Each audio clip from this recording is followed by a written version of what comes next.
Welcome to the Deep Dive. Today we're really getting into a fascinating and I think quite layered ancient text. We are. We're looking at the Book of Zechariah. From the King James Version specifically, we've got chapters 1 through 14 laid out, which is, well, that's a lot. Full of these really vivid visions, prophecies, and some pretty urgent messages. Our goal really is to explore it, try and pull out the key messages, understand what it's fundamentally about, and, maybe find some things that surprise you along the way. Sounds good. And the first thing to maybe situate ourselves is the history, right? Where does this fit? Yeah, good point. The book tells us it starts in the second year of King Darius of Persia. So we're talking around 520 BC. Okay. And this is a really key time because the Jewish exiles, they'd started coming back to Jerusalem from Babylon. After that long exile, the 70 years. Exactly, about 70 years. So they're just beginning to rebuild, their city, their lives, and crucially, the temple. Chapter 1 really sets that scene. It really does. And that first message, it hits hard, doesn't it? The Lord hath been sore displeased with your fathers. Yeah, no punches pulled. It's a direct look at the past, saying, this is where it went wrong. But almost in the same breath, there's this incredible invitation, turn ye unto me, and I will turn unto you. That dynamic is central. It really sets up this core idea that, runs through the whole book, this link between what the people do and how God responds. It's this constant offer, isn't it? Turn back, and restoration is possible. Absolutely. Return and response. That's the thread. And then we dive right into these night visions Zechariah has. Yeah, the visions are amazing. The first one is quite something. A man on a red horse among myrtle trees, and then other horses, red, speckled, white. What are they doing? They're described as being sent out by the Lord to walk to and fro through the earth, basically patrolling. Patrolling. Yeah, the colors. Yeah. Any significance there? Well, people speculate, Maybe different kinds of divine judgment or action, different spheres of influence. But the interesting part is their report back. What do they say? They say, all the earth sitteth still and is at rest. Which is weird, right? Because Jerusalem is definitely not at rest. They're struggling. Exactly. That's the contrast. You've got this, global quiet, but the chosen people are still dealing with the aftermath of exile. And that leads to that really almost heartbreaking moment where the angel steps in. Yeah, the intercession. Asking God, how long wilt thou not have mercy on Jerusalem? Yeah. Against which thou hast had indignation these 70 years. 70 years. You can just feel the exhaustion in that question. You really can, the weight of it. But the Lord's answer is described as good words and comfortable words. So there's a shift, a promise of comfort. A turning point. And then we get more symbols. The four horns. Right, and the four carpenters. The horns seem pretty clear. They're the powers, the nations that scattered Judah and Israel, oppressors. Like symbolic representations of empires? Yeah, basically. And then the carpenters or craftsmen, their job is to fray them, to cast out these horns. So divine action against the oppressors. Breaking down those powers. A very visual way of putting it.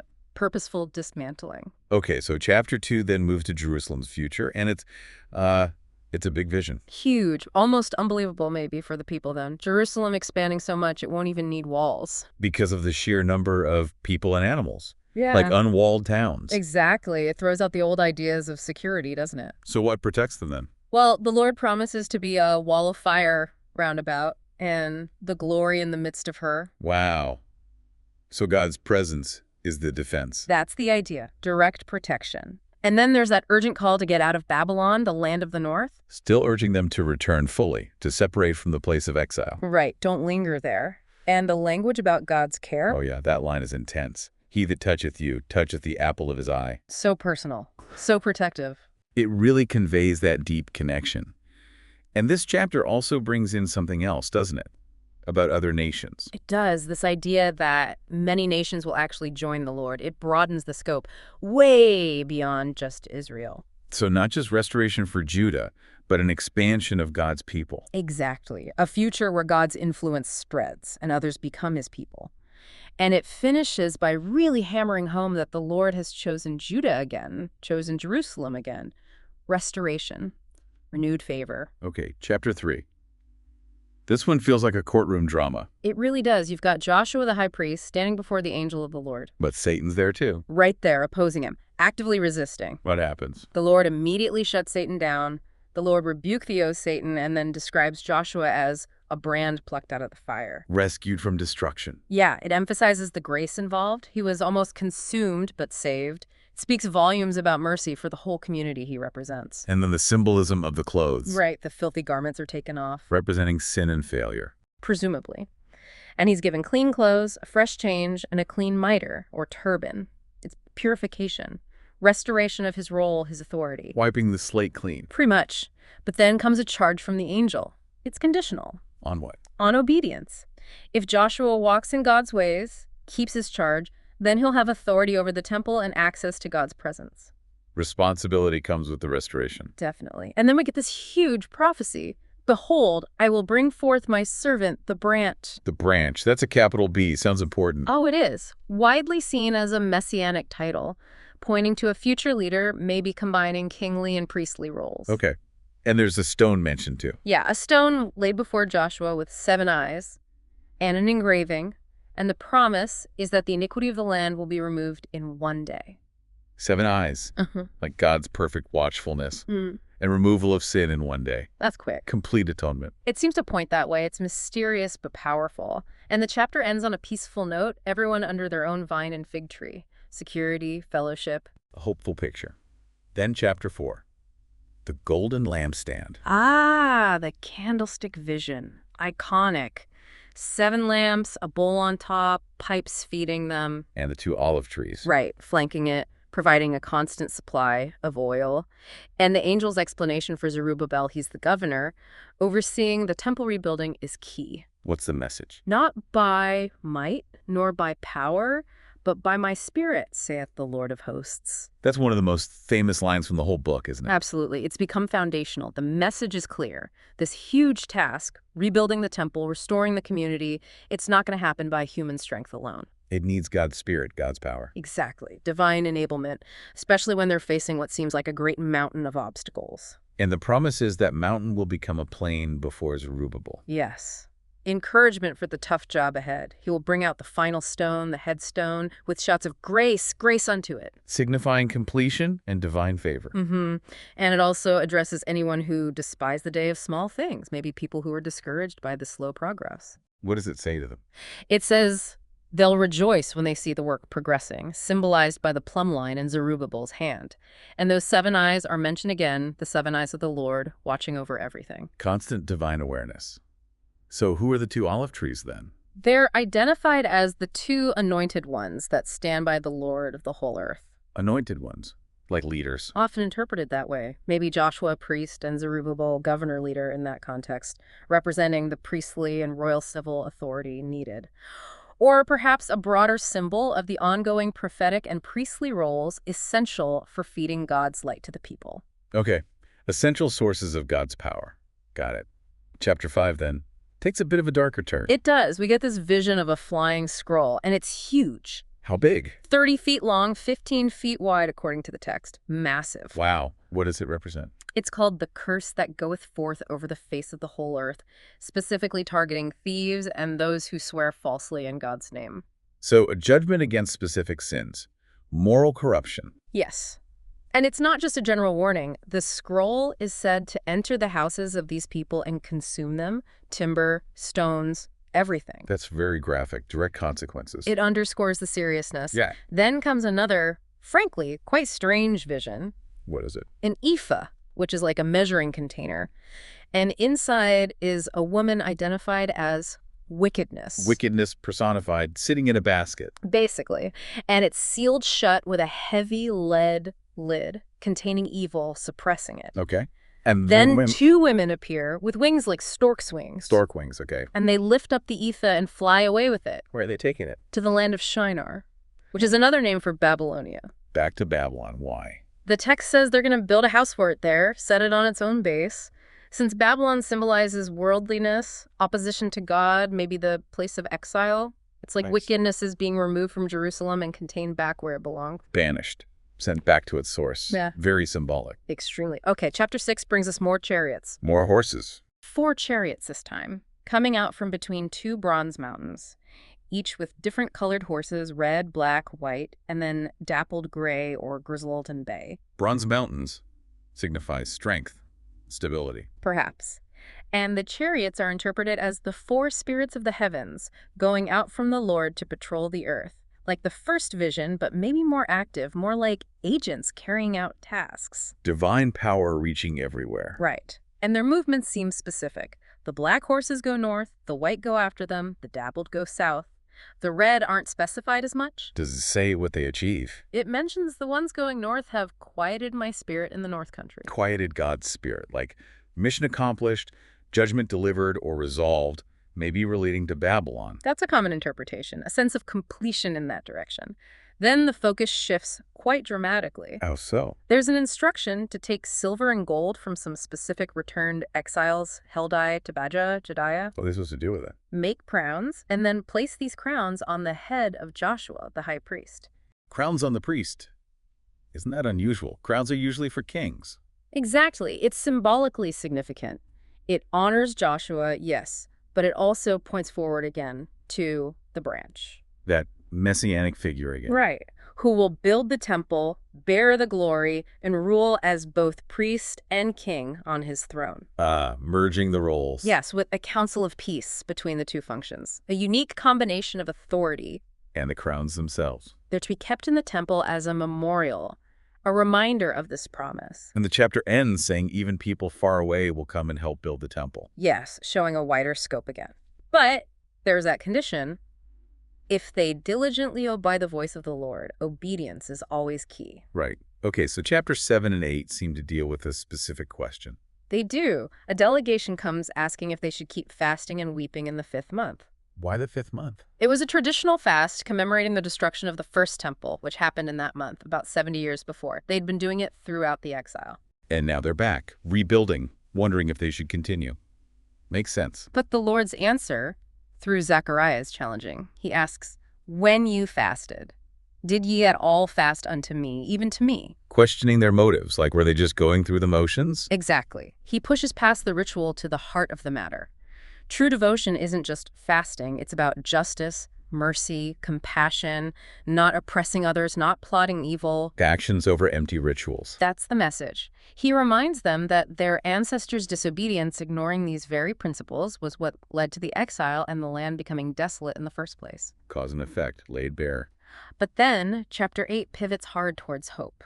A dramatic shift. How so? The Lord declares he's jealous for Zion again, passionately concerned, and he's returning to dwell in Jerusalem, and it will be called the City of Truth. A restoration of its character. And we get these lovely, peaceful images, old people safe in the streets, kids playing freely, pictures of normalcy, security, blessing. A stark contrast to their recent past. Absolutely. And he promises to save his people from everywhere, east and west, bring them back home. He tells them to be strong, get on with rebuilding the temple foundation. He contrasts the past hardships, no wages, no peace, conflict with future blessings, prosperity, fruitful land due from heaven. Yeah, a total turnaround. And he says something amazing.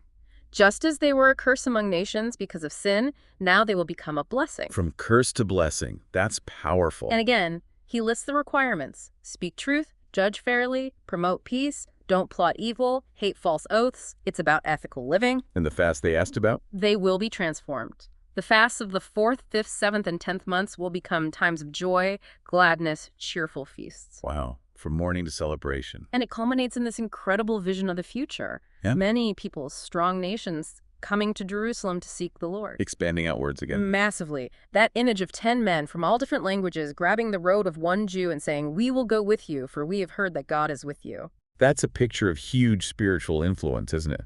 Universal recognition. Well, it really is a profound vision of spiritual awakening spreading from Jerusalem. Okay, chapters 9 and 10.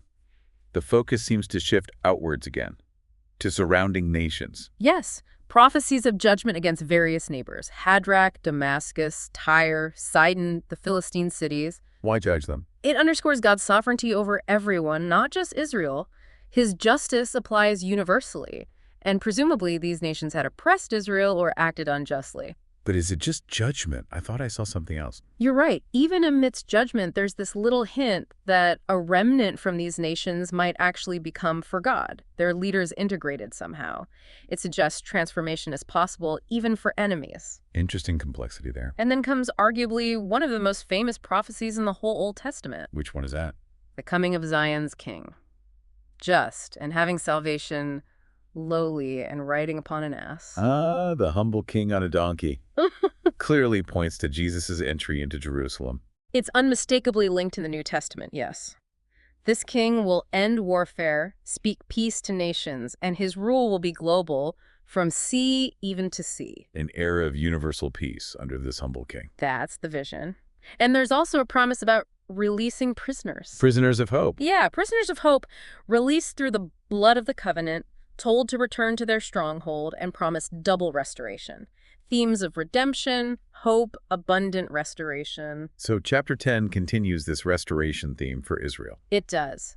A call to ask the Lord for rain, not idols or diviners who are useless. God provides. And he's angry with the shepherds, the leaders. Yes, angry with leaders who failed the flock.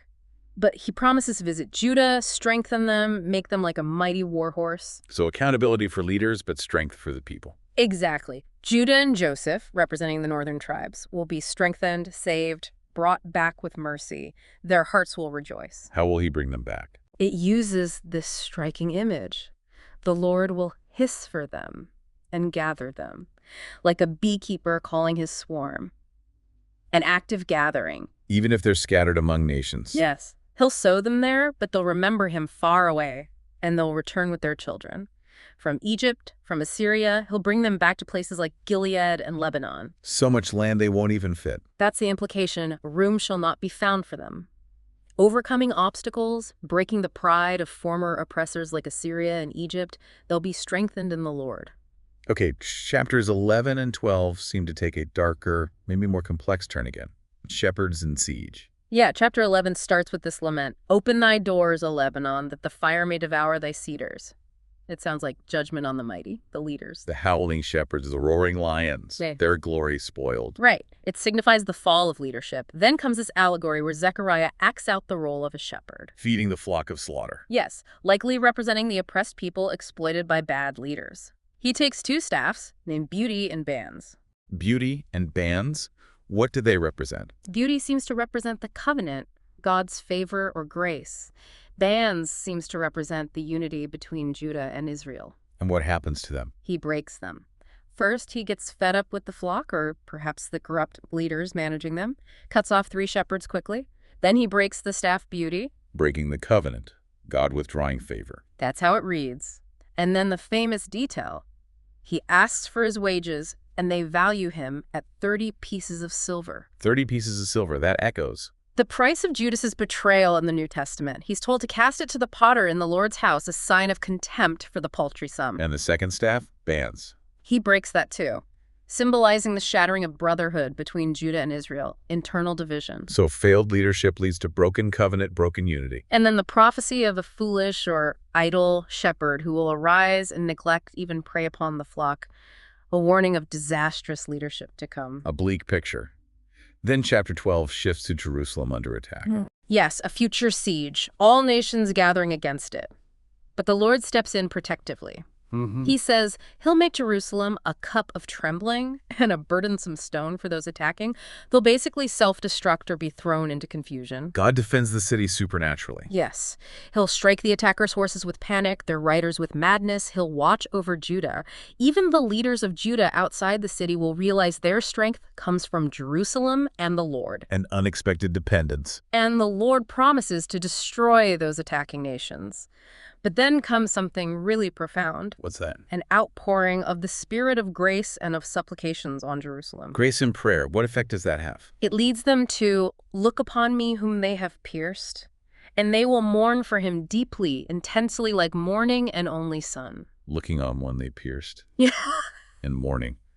It sounds like deep repentance and recognition, doesn't it? Yeah. Again, strong messianic echoes. Very strong. It points to a future moment of national repentance and recognition centered on this pierced figure. Okay, finally, chapters 13 and 14. This feels like it's moving towards the end game, the day of the Lord. It really does. Chapter 13 opens with a promise of a fountain opened in Jerusalem, specifically for sin and for uncleanness. A source of cleansing, radical purification. Exactly. Idols will be cut off completely, false prophets and the unclean spirit will be banished. How thoroughly? So thoroughly that false prophets will be ashamed, deny their calling, even be denounced by their own families for lying in God's name. They'll ditch the rough prophetic garments and claim to be farmers. A complete end to deception.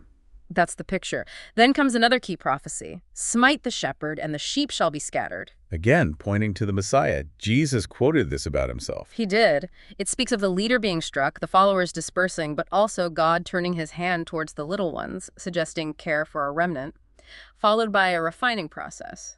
2/3 cut off, but 1/3 remaining, refined like silver and gold through fire. Purification through suffering for the faithful remnant. Seems so.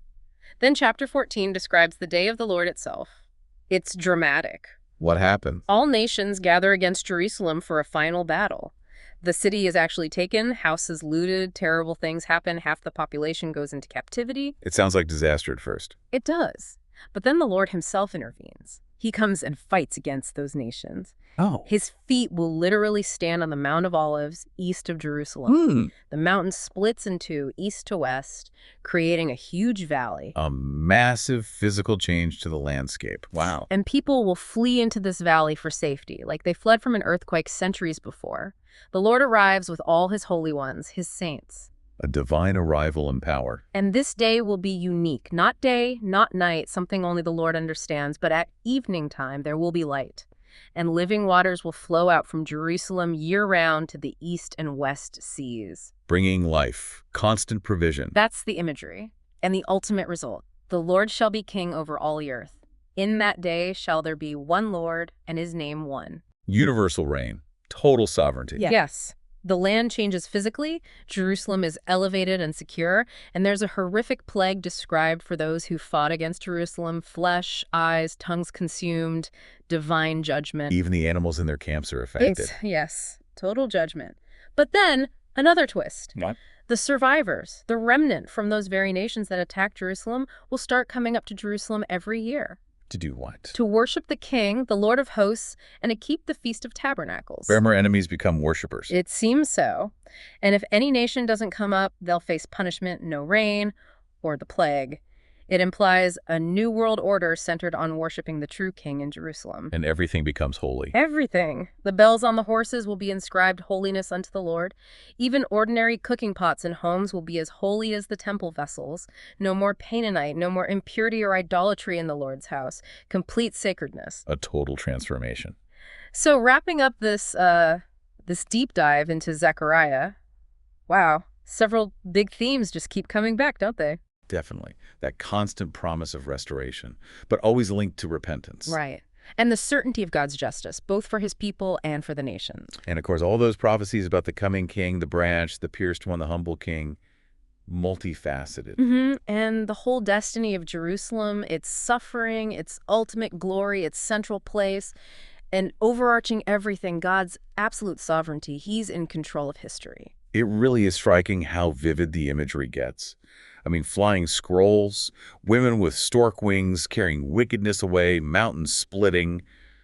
It's not subtle. Not at all. It's dramatic, intense, and the way it weaves together the immediate struggles of those returning exiles, rebuilding a temple, dealing with neighbors with these huge, sweeping, end times visions is quite something. You wonder how they processed it all back then. Yeah, you really do. And thinking about, you listening now, the questions Zechariah raises, they still resonate, don't they? Questions about God's justice, what good leadership looks like, that deep human hope for a restored future, for things to be made right. Absolutely. They're timeless concerns. They speak to our own experiences, our own hopes and fears, our relationship with God, or however we conceive of the divine. So maybe a final thought for you to chew on after all this. We've seen this really complex interplay in Zechariah, haven't we? Between human actions, obedience, disobedience, leadership choices, and God's intervention, his plans, his judgments. That dynamic is constant. So thinking about that, what role do you see for your own choices, your individual decisions, and how things unfold, both in your own life maybe, but also in the bigger picture of the world around you? Something to think about.